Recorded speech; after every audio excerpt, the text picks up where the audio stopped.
Oh, okay, tribe. We are live. Haven't been live for a while. It's been probably like a month and a half. So let me put this book down. So really fast here. Let everybody kind of jump on here. We are going to do a book review. I know some of you guys are excited about that, but I really was kind of, since it's the new year, haven't read this book for a while. That's The Science of Getting Rich. You can see I've read this book a lot. This is one of my favorite books. I really want to go through. I was in the mood to go through it myself, so wanted to share that experience with everybody, just in case. Okay, but anyway, before we get started with that, this is just kind of sharing with you kind of what I'm up to the last month and a half. It's kind of been kind of a crazy time here in Thailand the last month and a half. We had the holidays, it was busy, and now it is February 3rd. So time goes by fast. So really fast here. I might get interrupted because Aang's dad's phone wasn't working. So I told Aang I would look at it. I'm looking at it right now. You can tell I'm doing the YouTube live and I'm supposed to be fixing this phone. But anyway, I am going to try here to go live every single day. That's kind of been a goal of mine. But that kind of goes along with kind of the issues Aang and I have been facing here up in Thailand. No, right now, a lot of you know that I'm still up in Surin. You can tell by the room I'm in. I'm in Aang's house. We've been up here for a year, taking care of Aang's dad. So Surin, Thailand is kind of northern Thailand. This is like village life. Okay. Listen, I'm the only Falong here. I'm the only foreigner here in this village. Uh, so, but I have some good news.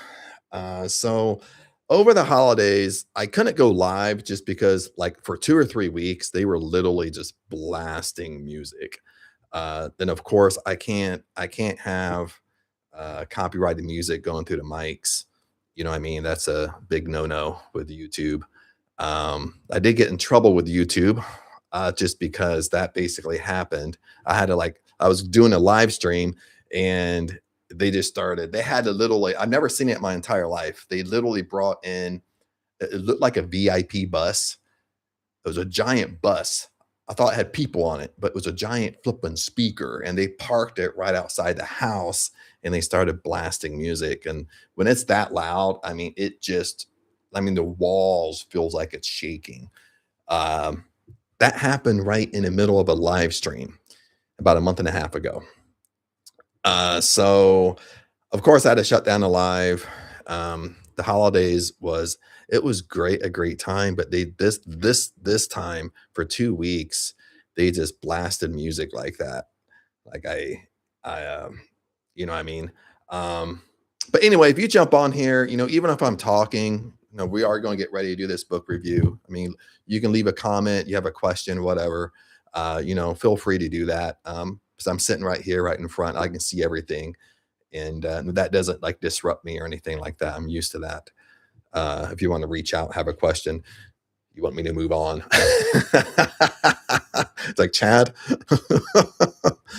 but but uh but that kind of led up to, I can't tell you the whole story. I don't want to bore you to death. Maybe it wouldn't bore you, maybe it would be entertaining for you.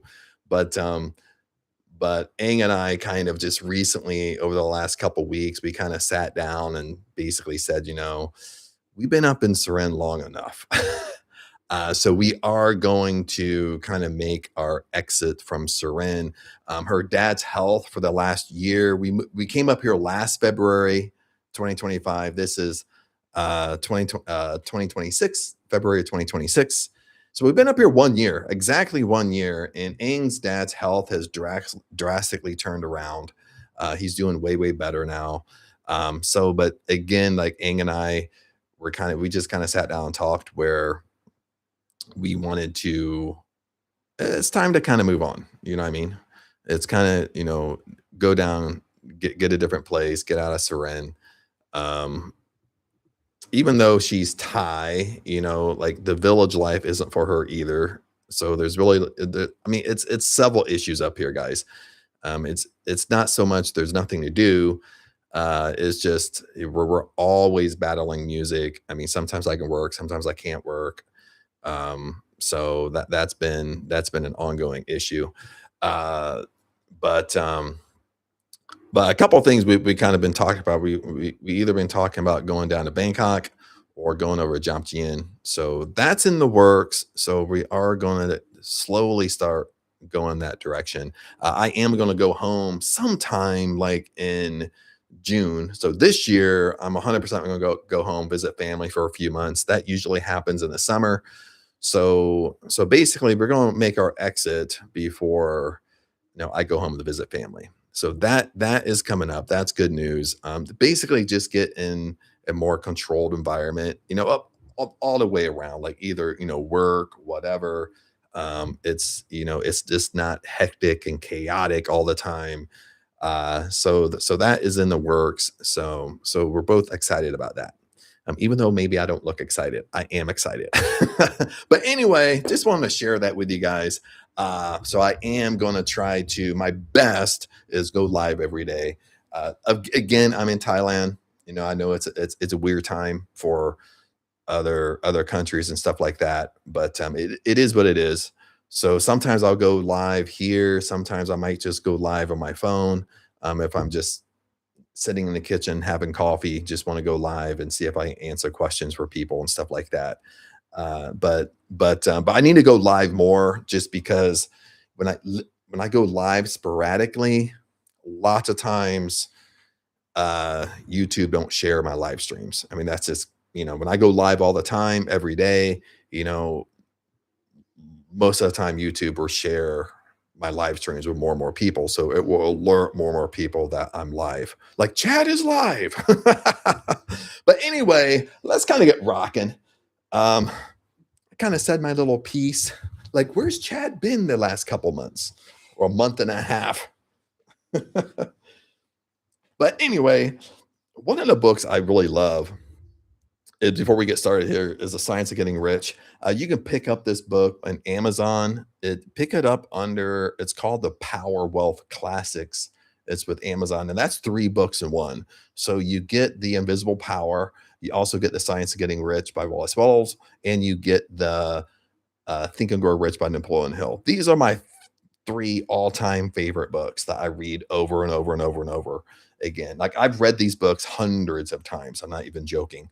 But so you can pick that up on Amazon. It's called the Power Wealth Classics. You get 3 books in one.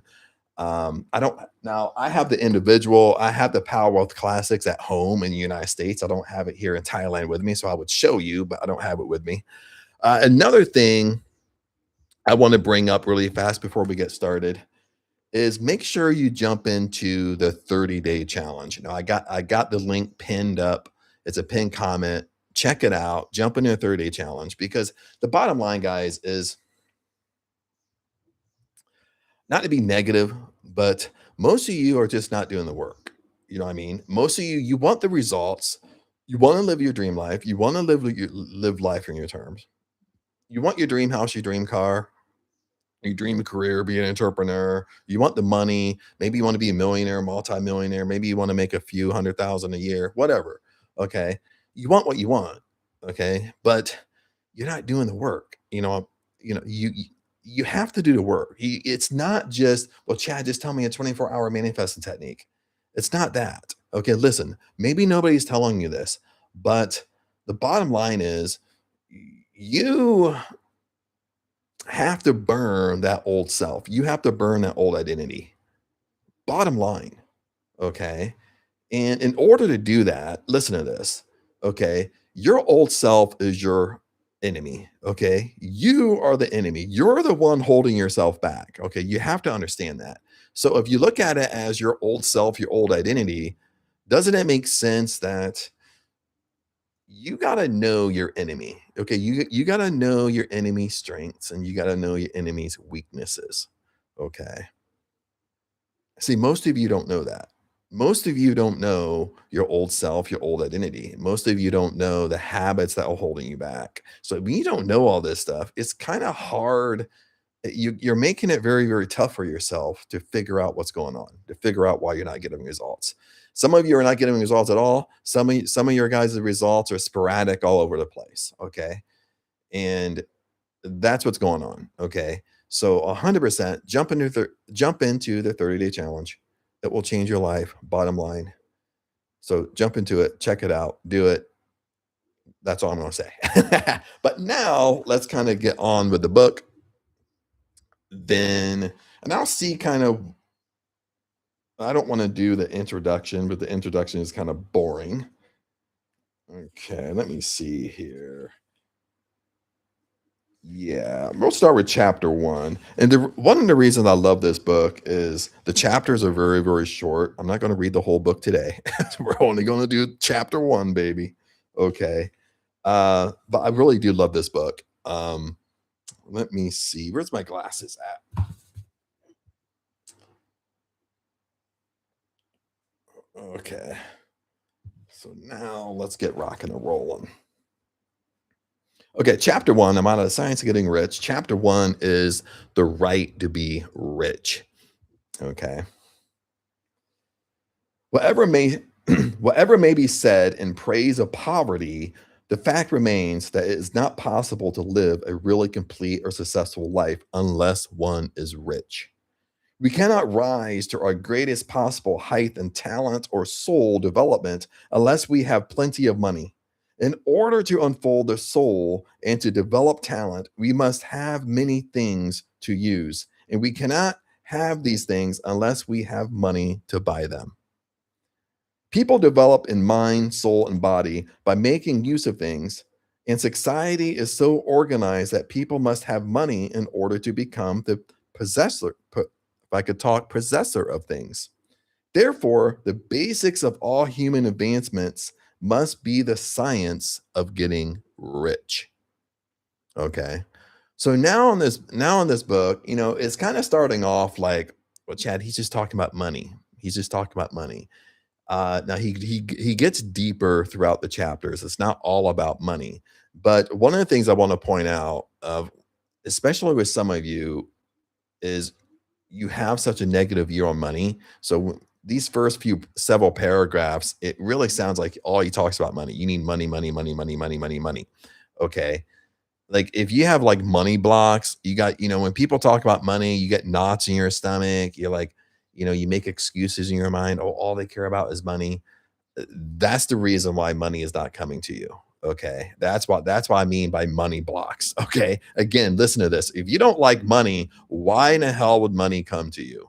You understand. Okay. If you have issues around money, then why in the hell it's going to be harder for you to get your dream career, dream job that you make more money because you have issues with money.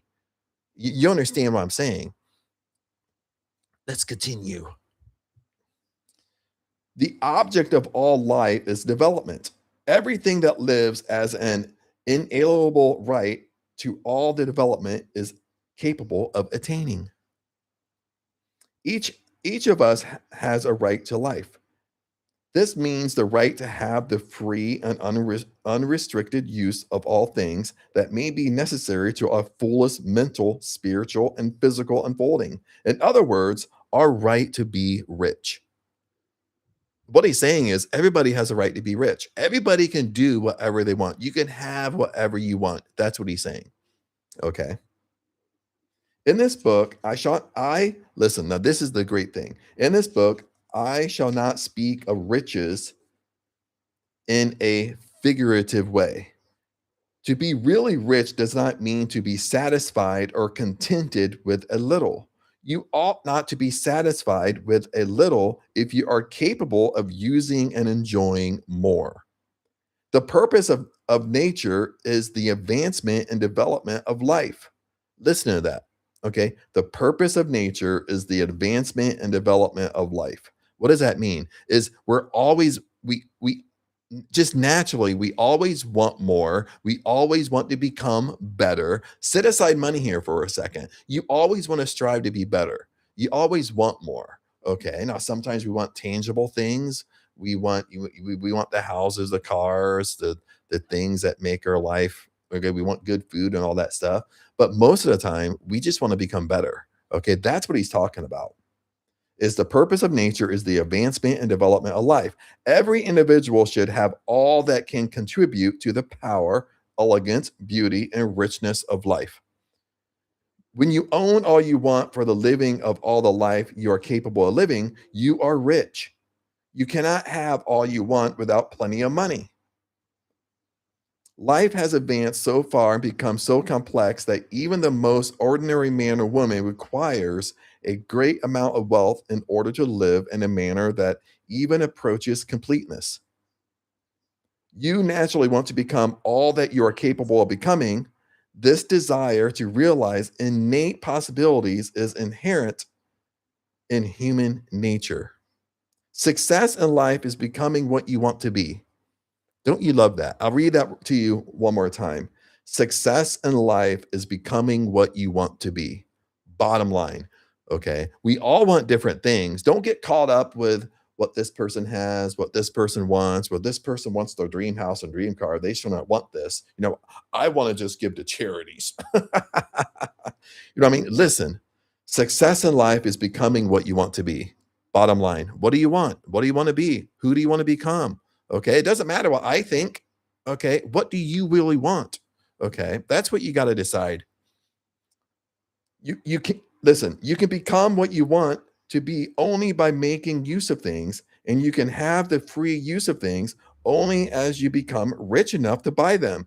Therefore, an understanding of the laws of the universe and the science of getting rich is the most essential of all knowledge. There is nothing wrong in wanting to get rich. The desire for riches is really the desire for a richer, fuller, and more abundant life. Isn't that so true? I read it one more time. Okay. There is nothing wrong to running to get rich. There's what do you say? There's nothing wrong with money.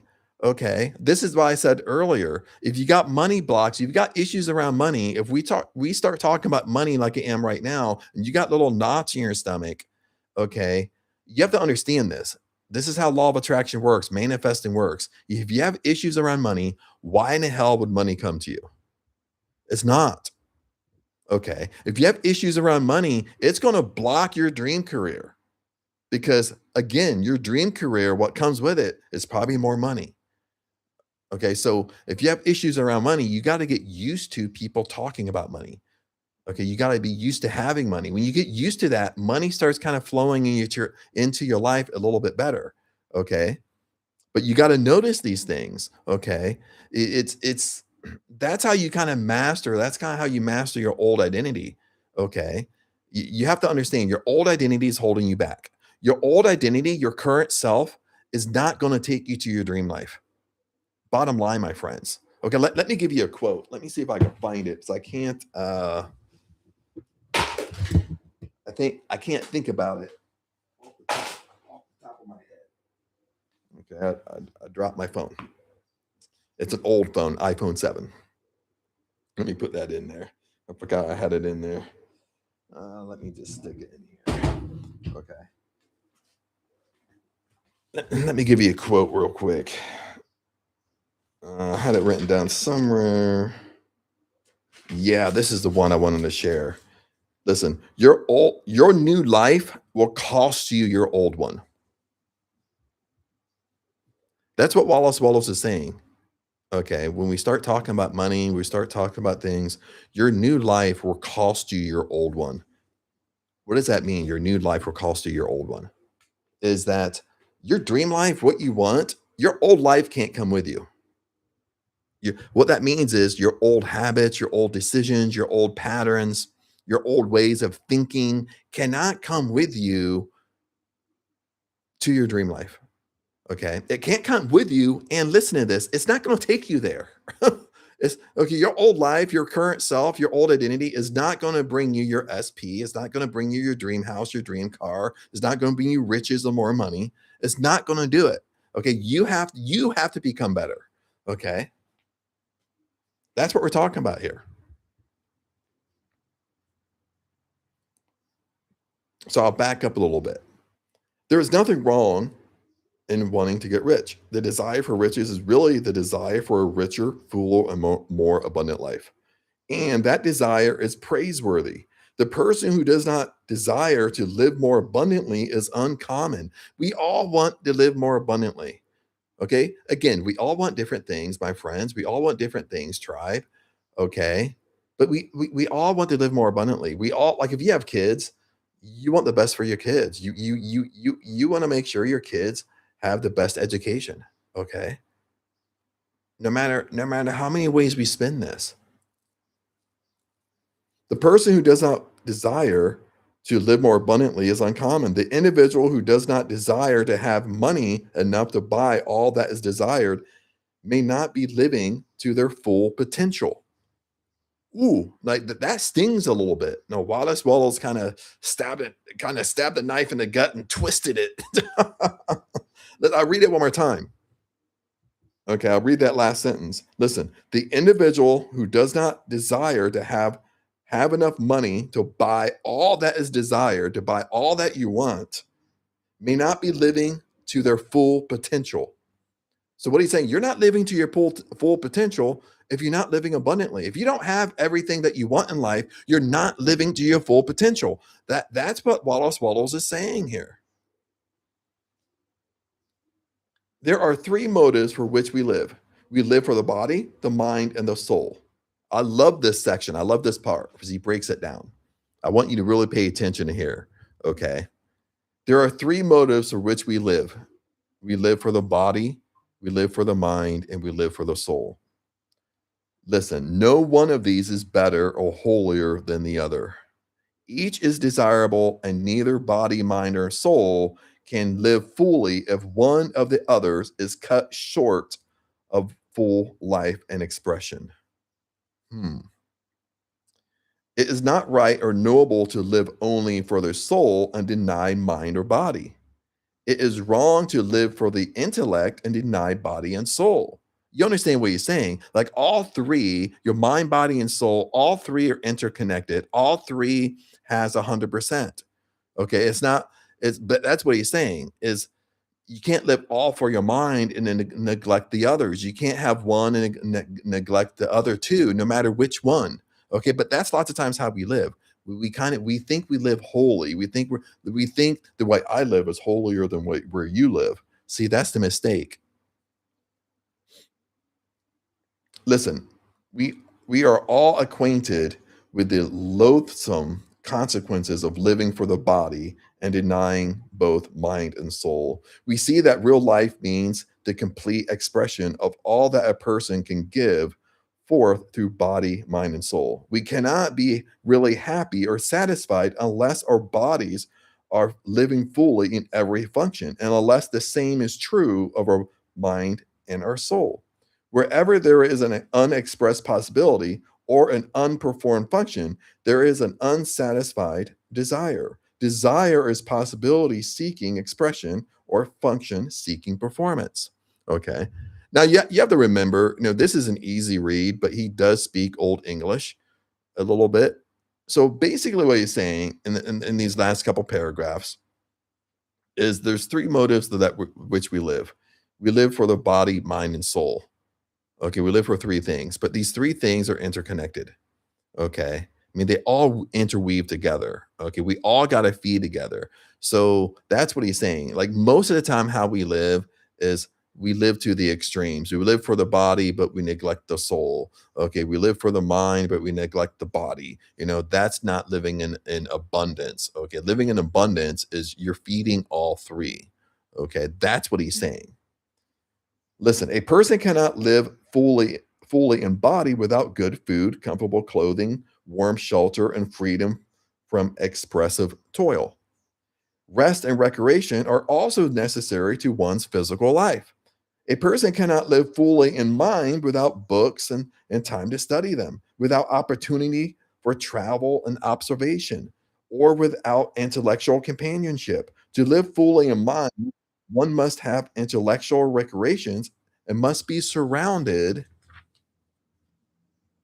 By all the objects of art and beauty one is capable of using and appreciating. To live fully in soul, an individual must have love. An expression of love is often frustrated by poverty. Our highest happiness is found in the bestow of benefits of those we love. Love finds its most natural and spontaneous expression in giving. When we have nothing to give, we cannot fill the place as a spouse or parent, as a citizen, or as a human being. It is the use of material things that a person finds full life for one's body, develops the mind, and unfolds the soul. It is, therefore, of a supreme importance to be rich. It is perfectly right that you should desire to be rich. If you are a normal man or woman, you cannot help doing so. It is perfectly right that you should give your best attention to the science of getting rich because it is the noblest and most necessary of all studies. If you neglect this study, you are de- direct, if I could say that word, in your duty in yourself to God and to humanity. You can render God and humanity no greater service to make the most of yourself. Okay, now this is just chapter one. Okay, chapter one is kind of setting the foundation. So when we kind of dive deeper in these chapters, the book really takes off. He really goes deep. He's just kind of setting up the foundation of of the science of getting rich. And like in the first chapter here, we're not going to go on. We'll read chapter two tomorrow. Now, chapter two is only, well, you know, 4 or 5 pages, something like that. But the book really gets deeper and deeper, and it really starts to take off by the time we get to chapter four. Um, so we'll see. Maybe tomorrow we'll blend in a couple chapters together since this video is kind of compiled with what's going on with Chad plus this book review. I don't want to keep this video or the live stream so long.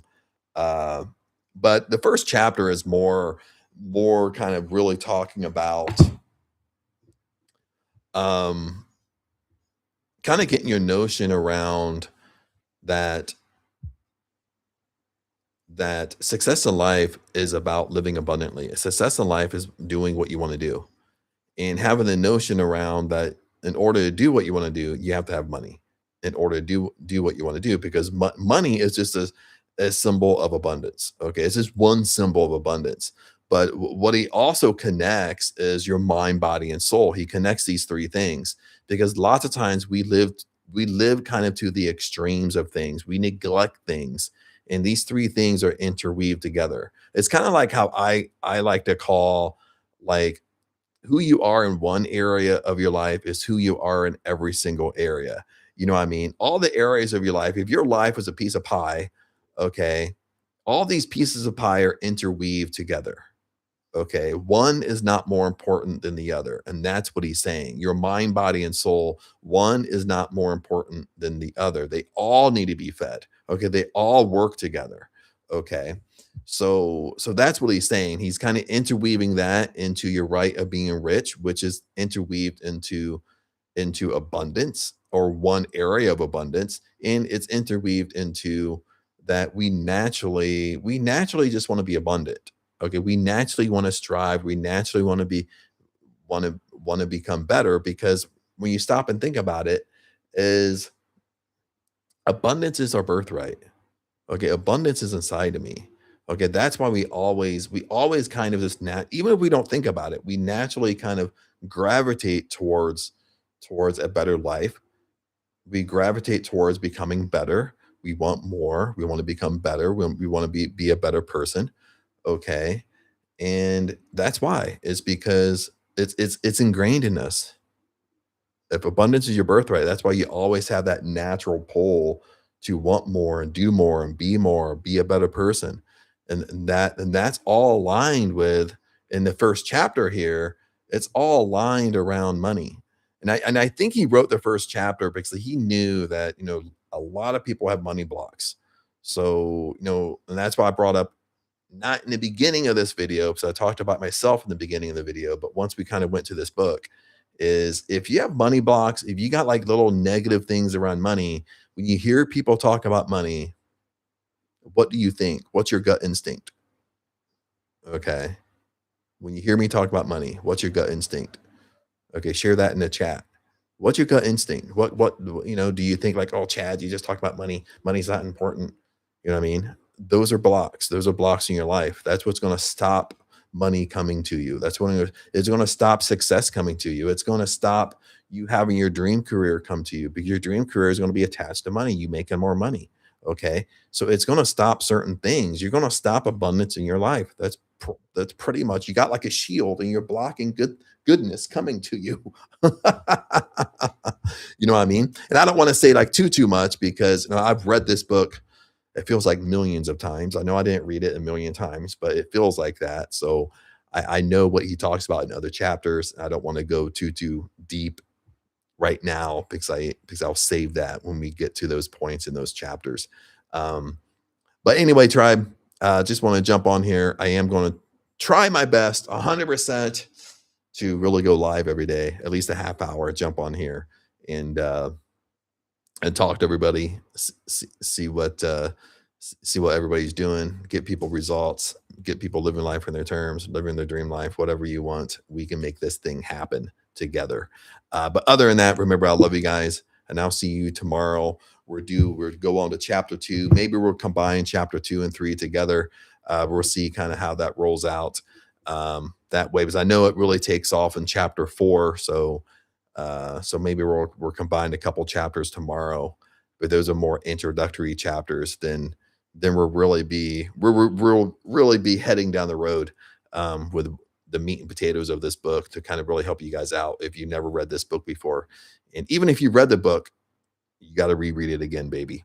Okay, that's so important. It's not about now, I talked to so many people, and people, oh yeah, Chad, I read that book. Oh yeah, I read Think and Grow Rich. That was a great book. Okay, but read it again, read it again, read it again, because each time you read it, you take something away from it. Each time you read it, you're at a different place in life. You look at it differently, and you walk away with it differently. This is what people don't want to hear. You got to do this stuff over and over and over and over and over and over and over until you finally just get it, my friends. Okay, this is kind of the boring side of manifesting. You got to do the same flipping thing until it finally just clicks in you. Okay. You know what I mean? I sound like Alex and Mosey at this point. You got to embrace the boredom in manifesting. I should write that flipping thing down. That's really a video idea that I need to talk about. Okay. Before we go, let me write that down.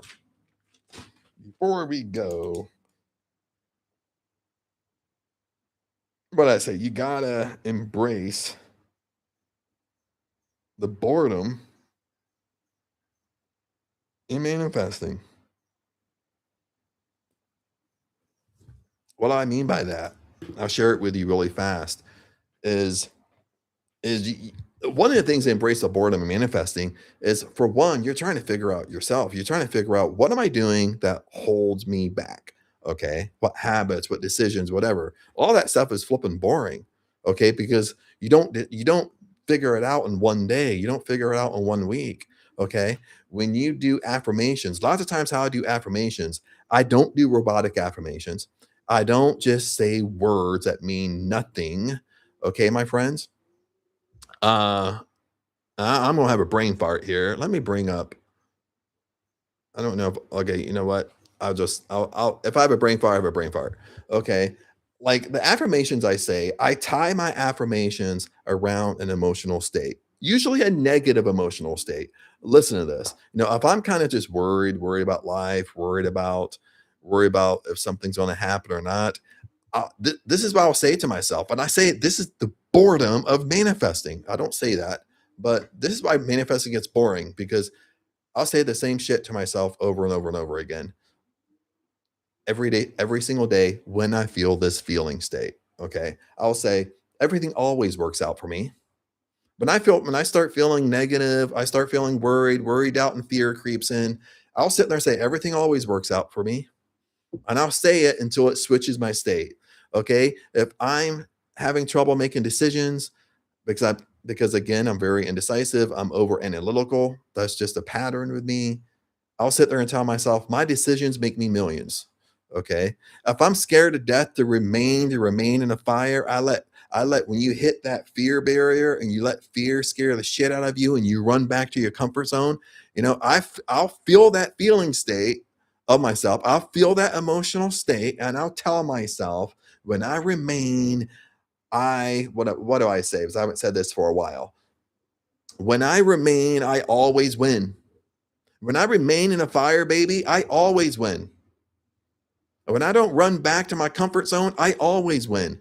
Okay. Those are the things I say to myself. Okay. And you gotta, if some of those kind of are interested, okay, steal mine. My mind is worth millions. If I'm an entrepreneur, I start being worried about business. I'll sit there and say, my business is booming. Everybody wants to work with me. If I get, from time to time, I get frustrated with the YouTube. I'll sit there and say, I'm the king of YouTube, baby. I'm the king of my niche. Okay, I'm the king of manifesting. Everybody comes to me. I'm the number one person in manifesting on YouTube. I'm the number one channel on YouTube.